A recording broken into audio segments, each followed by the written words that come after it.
پتھر کی شہزادی۔ میرا نام سلطان ہے اور میرا شمار شہر کے گنے چنے رئیسوں میں ہوتا ہے۔ میری عمر اس وقت 200 سال کے لگ بھگ ہے، مگر میں ابھی تک جوان ہوں، جبکہ میرے بیٹوں کے بیٹے بوڑھے ہو کر مر کھپ گئے ہیں۔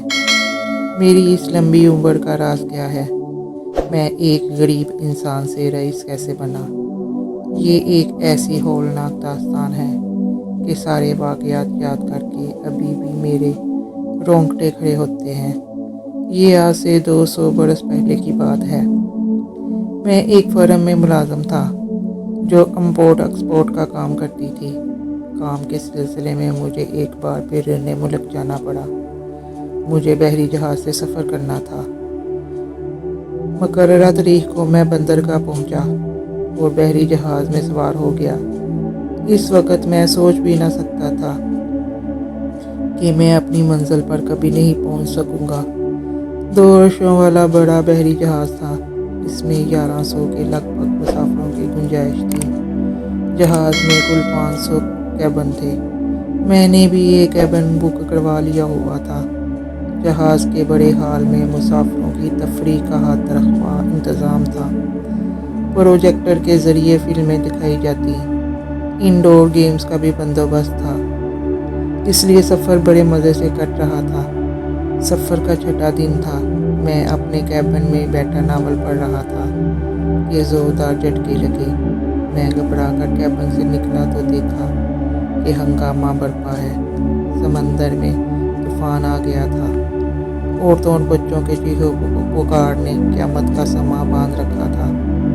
بڑی بڑی موجیں ٹنوں وزنی جہاز کو سکے کی طرح ادھر ادھر چھاڑ رہی تھیں۔ میں کپتان کے کیبن کی طرف بھاگا۔ کپتان انجن روم میں تھا اور جہاز کو بچانے کی ہر ممکن کوشش کر رہا تھا، مگر بپھری ہوئی موجوں کے آگے بے بس تھا۔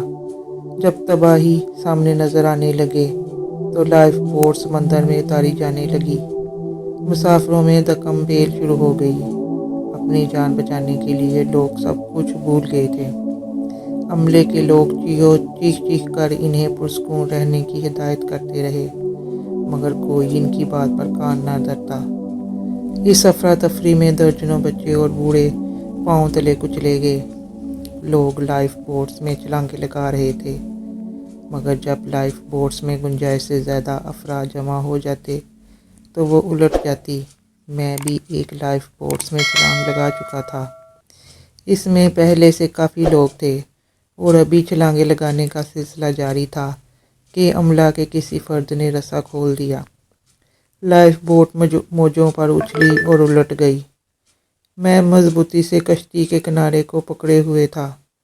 خدا کو زندگی منظور اور قسمت میں ان ناقابل یقین واقعات سے 2 چار ہونا تھا جو اب آپ کو سنا رہا ہوں۔ کشتی جب سیدھی ہوئی تو میں اس کے اندر تھا۔ بے شمار لوگ چیختے چلانے پانی میں کبھی ڈوب رہے تھے تو کبھی ابھر رہے تھے۔ جہاز کا پچھلا حصہ پانی میں گم ہوتا جا رہا تھا۔ انسان کتنا بے بس ہے۔ کشتی موجوں پر اچھلتی گرتی جہاز سے دور ہوتی جا رہی تھی۔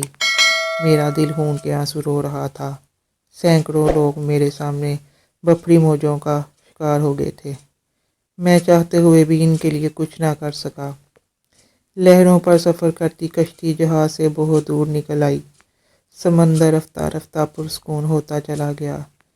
میرے چاروں طرف تا حد نظر نیلا پانی اور سر پر نیا آسمان چھایا ہوا تھا۔